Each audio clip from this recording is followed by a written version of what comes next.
Antes de começar esse vídeo, só quero fazer uma denúncia que rolou na live desta terça-feira, e essa semana a gente só vai ter live na terça-feira mesmo, mas eu quero fazer uma denúncia pra você mesmo. Eu sei que você tá vendo esse vídeo, Ícaro Pancho, que me deixou desesperado no meio da live, Ícaro. Porque a live, a gente foi até umas 3h30 hoje na live, e o pessoal no chat, mas você não vai ver o jogo? Você não vai ver o jogo de França e Senegal? E daí eu falei lá no chat que... Eu respondi pro pessoal do chat, né, falando, não, eu vou ver, né, 4 horas, tava fazendo live aqui. O Ícaro falou, não, é 3 horas. E eu tive um mini infarto, ele falou, caralho, eu tô perdendo o jogo aqui por conta da live, mano, que isso? Não, deixa eu fazer.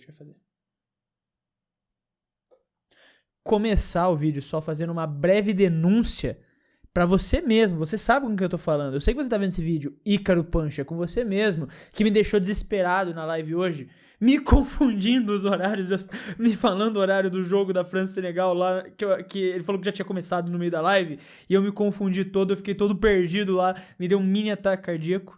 A denúncia está feita. Está feita a denúncia. Dito isso, vamos falar aqui eu ia falar, vamos falar de Copa do Mundo. Não é de Copa do Mundo o tema deste vídeo em particular, mas temos vídeos sendo soltos aqui neste canal, conversando sobre temas de Copa do Mundo, e pode ser que hoje tenha mais um ainda, pra falar a verdade. A gente vai falar sobre um outro tema, que já foi discussão aqui deste canal, e que é um tema que vai voltar a acontecer, porque vai ter uma indefinição até, de fato, o final do ano. Até o final do ano a gente realmente não vai ter uma resposta concreta sobre esta situação toda, que é exatamente a questão da vaguinha da Haas, esta segunda vaga da Haas, quem vai ficar com a segunda vaga da Haas em 2027. E sim, a gente já teve muitas discussões aqui, e eu não vou me estender tanto na discussão Rafa Câmara, na discussão Yuki Tsunoda, até porque não é nem o ponto desse vídeo, mas eu vou passar por cima porque é válido fazer isso daqui, né?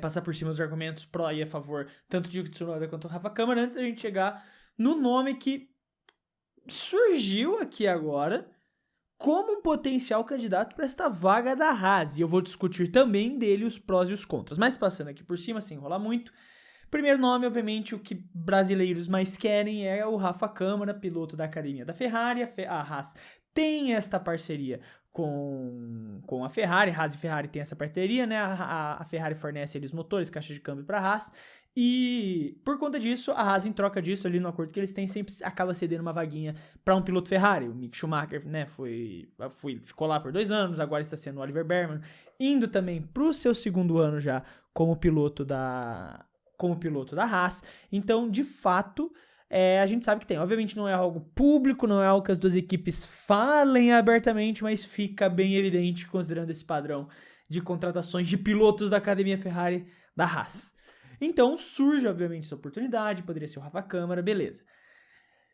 Mas aí entra os contrapontos, que é a Haas fornece uma das suas vagas para a Ferrari. E eu já deixei minha opinião aqui muito clara, eu sei que tem gente que não concorda com ela, mas eu realmente não consigo ver outro cenário que não seja esse, de que não faz sentido a Haas oferecer as suas 2 vagas para a Academia Ferrari, principalmente pensando nessa caminhada de ter uma certa independência, como é o próprio caso ali da Toyota tentando assumir as operações. Eu já falei para vocês que eu acredito que a Toyota vai assumir no futuro, e também pensando no fato de que, cara, você precisa ter um piloto seu. Se você tem um piloto que você só tá desenvolvendo pros outros, você nunca vai conseguir desenvolver um projeto pro seu carro, entendeu?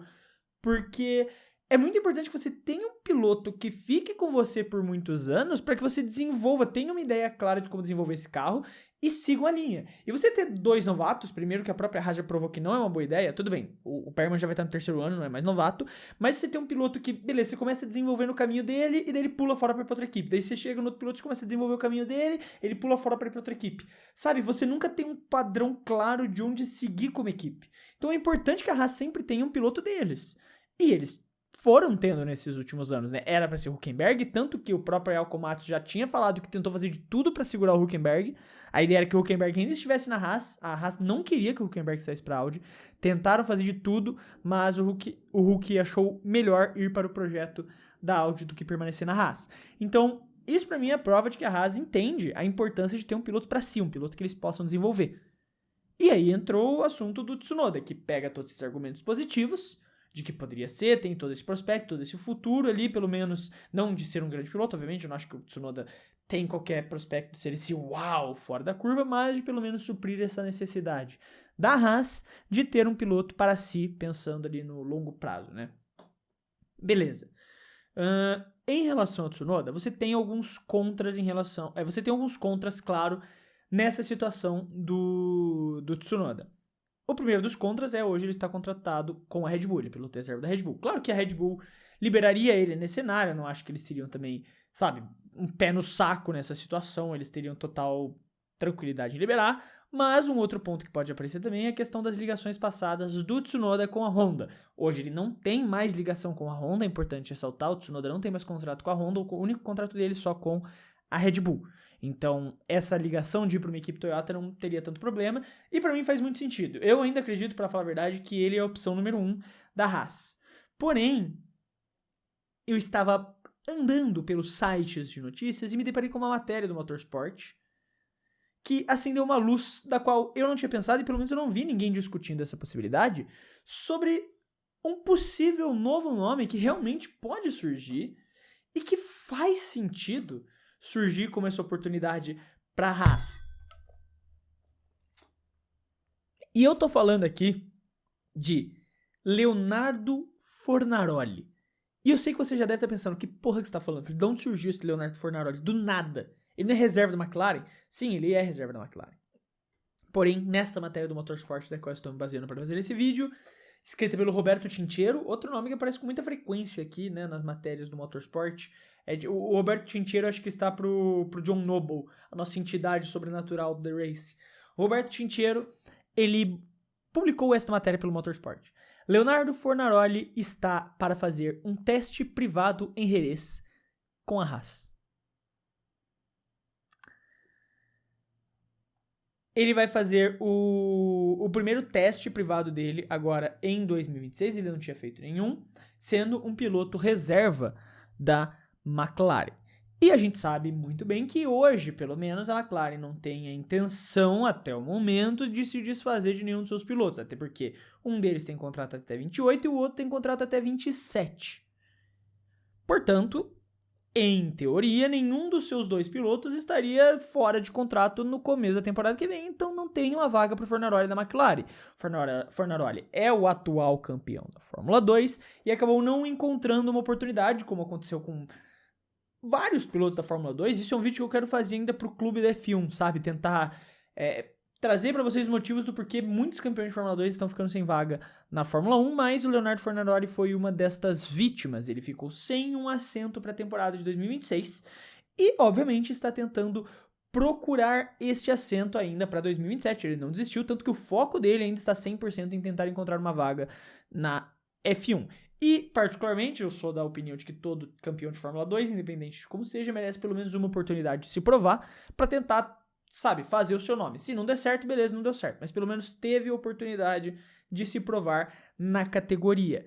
E o Fornaroli está tentando fazer isso agora em 2027, em 2026 para 2027. E uma primeira oportunidade que apareceu foi exatamente essa, de fazer um teste privado com a Haas em Jerez. De novo, uma equipe que provavelmente terá um assento disponível em 2027. E aí que entra o ponto que eu quero falar com vocês. Por que eu acho que faria todo sentido essa situação aqui? Primeiro ponto, ele é reserva da McLaren e a gente sabe que a McLaren consegue fazer contratos para liberar seus pilotos, né? Aconteceu no próprio caso do Bortoleto. Foi um pouquinho travada a negociação Sauber-Audi com a McLaren por conta de tempo de contrato e liberação, mas no final conseguiram liberar, mas ainda assim a McLaren prova que pode liberar o seu piloto caso ele tenha uma oportunidade, porque essa é a prioridade deles com a academia, né, que eles subam para a Fórmula 1 de alguma forma, beleza. A Haas está procurando exatamente o que eu falei, um piloto por longo prazo, para que eles possam seguir um caminho, para que eles possam desenvolver um projeto, para que eles possam ter alguém que eles possam confiar nos próximos anos para ficar na equipe, para ser o piloto ali da equipe. Hoje, quando você pega os pilotos disponíveis com experiência no grid, você tem o Yuki Tsunoda, como eu falei, ok, um bom e provado piloto de meio de pelotão, eu não acho que seria uma escolha ruim para a Haas, E você vai ter talvez o Bottas, que provavelmente vai ser chutado da Cadillac para dar espaço pro Herta, mas assim, o Bottas não está num bom ano e eu não acho que faria sentido assim pra Cadillac apostar em alguém, a Cadillac não, a Haas apostar em alguém com o Bottas, até porque o Bottas também não ficaria muito mais tempo na Fórmula 1. Já não tá em alto nível, então não ficaria muito mais tempo em alto nível. Então, por que não tentar apostar em um piloto novato, faz um contrato de longo prazo com esse piloto novato e tenta desenvolver ele para sua equipe? Pro futuro, com esses investimentos, ou seja lá como que vai funcionar essa parceria da Toyota nos próximos anos. Se vocês optarem por acabarem não indo por esse lado do piloto experiente, como seria provavelmente o Yuki Tsunoda, hoje a opção melhor disponível no mercado, por que a Haas não poderia então tentar fazer algo que eles não fizeram nos últimos anos? Você pode até, entre aspas, dizer que fizeram, que foi com o Mazepin, mas o Mazepin não era, obviamente, por investimento deles, era pelo dinheiro do Mazepin. Mas a Haas, em nenhum momento nos últimos anos, pegou um piloto em que eles colocassem na equipe e desenvolvessem pro futuro com a equipe. Eles não fizeram isso em nenhum momento. Não fizeram isso de jeito nenhum, sabe? E se eles tentassem apostar numa estratégia dessas? E se eles tentassem, agora vão botar o Fornaroli, provavelmente para fazer esses testes privados, obviamente, mas principalmente para dar uma avaliada ali, né? Porque isso é positivo tanto para a McLaren quanto para a Haas ter esses dados ali. Sim, eles vão fazer com o Ryu Hirakawa, do Ryu Hirakawa, que é o reserva da Haas, também vai fazer isso tudo. Tem o Jack Durham, que é reserva da Haas também, mas Jack Durham já não teve uma experiência tão positiva na Fórmula 1, sendo reserva, né? E ele é um nome que foi discutido e poderia entrar nessa questão de ter um projeto para o futuro, mas em questão de habilidade, de se provar, o Jack Durham, honestamente, está atrás, bem atrás do Fornaroli em questão de habilidade e capacidade hoje que se enxerga para um piloto, sabe? Ele tá ali como já para ter um reserva, ele e o Hirakawa nessa situação. A questão principal aqui já que se você acabar não apostando, então, nesse piloto experiente que vai te entregar o resultado agora, por que você não pode apostar, então, num piloto pro futuro? Você pega um Leonardo Fornaroli que tá mofando ali na reserva da McLaren, sedento por uma oportunidade para se provar na categoria, que provavelmente não vai ter espaço em 2027 em nenhuma das equipes que vão ter vagas, porque a Cadillac é com Herta provavelmente. A Haas é a única que tá aberta nesse momento aqui, que a gente saiba. Pode ter o dominó Aston Martin ali e Alpine, mas isso aí é sendo nos próximos capítulos só. Por que você não vai atrás, então, desse garoto que tá querendo uma oportunidade para se provar? Faz os testes privados, vê se ele é tudo isso mesmo. Se for, chega e fala, 5 anos. E você vai ser nosso piloto e a gente vai desenvolver esse carro com você. Só que você vai ser o nosso piloto por esses 5 anos, entendeu? Daí a gente vai evoluir o projeto, com os investimentos ali da Toyota, com toda a parceria e pá. Mas você vai ser o nosso piloto, você não vai pular fora. E a gente vai desenvolver esse projeto com você. Eu não acho que seria uma ideia ruim. Muito pelo contrário, na verdade. Eu acho que seria uma ideia muito inteligente por parte da Haas. Pegar um piloto que tá sedento para se provar, que vai realmente dar a vida pelo projeto, porque é alguém que tá apostando nele, sendo que ele tá sendo escanteado. Cara, se ele ficar mais um ano fora, se em 2027 ele não encontrar uma oportunidade no F1, o Fornaroli provavelmente vai ser esquecido. É o que acontece, a gente sabe, né? Se você fica 2 anos na reserva da Fórmula 1 sem receber oportunidade, cara, você cai no limbo. Quase aconteceu isso com o Drogovic, né? Eu já falei em vários vídeos, eu acho que até demorou demais para tentar buscar vaga em outras categorias. Ao invés de ter já, tipo, ok, a Fórmula 1 não tá me dando oportunidade, vou pra outro lugar construir uma carreira. Ele demorou bastante pra fazer isso, mas felizmente tá dando certo lá na Fórmula E agora. O Fornaroli, se ele não arranja uma vaga em 2027, cara, o que vai acontecer com ele? Ele vai ficar nesse limbo aí que esses pilotos vão ficando e vão sendo esquecidos, entendeu? Então, se nenhuma porta aparecer pra ele, a Haas poderia ser essa porta. Pega um piloto novato, prende ele em você por muitos anos, ali por uns 5 anos, faz um contrato até o final do ciclo e um pouquinho do começo do próximo ciclo. Daí, se for rolar mesmo toda essa história da Toyota, você já tem um piloto ali que desenvolveu o carro com você e que pode ser um líder de projeto, enquanto outra vaga você sabe que é da outra equipe, entendeu? Mas você tem uma garantida pra você pelos próximos anos ali. De novo, se ele provar ter toda essa qualidade, né? Isso é muito importante.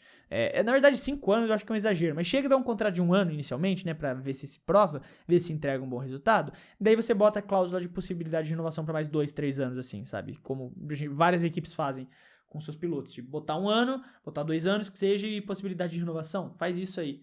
Dá uma oportunidade pra ele se provar e crava ele pra ficar por muito tempo. E se ele não quiser, beleza, você fala, ó, se você não quiser, a gente vai atrás disso. Tipo, cara, você tem todas as moedas de troca pra poder ir atrás de um Fornaroli. Você fala, ó, a gente vai dar essa oportunidade, só que a gente quer que você seja nosso piloto. Vai ser 1 ano de contrato pra você se provar e possibilidade de renovação com prioridade da gente decidir se você vai ficar ou não. o Fornaroli fala, porra, não sei se eu quero. Beleza, a gente vai no Tsunoda que tá buscando uma vaga também. Essa é a chance de você ter sua vaga na Fórmula 1. Eu tenho certeza que o Fornaroli aceitaria sem pensar 2 vezes. Então eu tenho certeza também que esse teste, em parceria com a McLaren, que daí obviamente também é pra McLaren ter uma noção da capacidade do Fornaroli, como fizeram com o Bortoleto, né? A McLaren e o Fornaroli teve testes, e o Bortoleto teve testes privados ali também para vender essa imagem para Audi. Os testes privados que ele fez com a McLaren no ano retrasado foi também para se mostrar para a Sauber, né? Para a Sauber ter informações de se realmente era tudo isso e valeria a pena o investimento. Então, eu tenho certeza que isso aí é também uma possibilidade da Haas avaliar a capacidade do Fornaroli. E, se impressionarem com isso, também investirem nele para considerarem pelo menos a possibilidade, né? Não que vão, mas considerar a possibilidade, botarem no bolo junto ali com Tsunoda, junto com o Rafa, querendo ou não, e um pouco mais abaixo, o Jack Durham.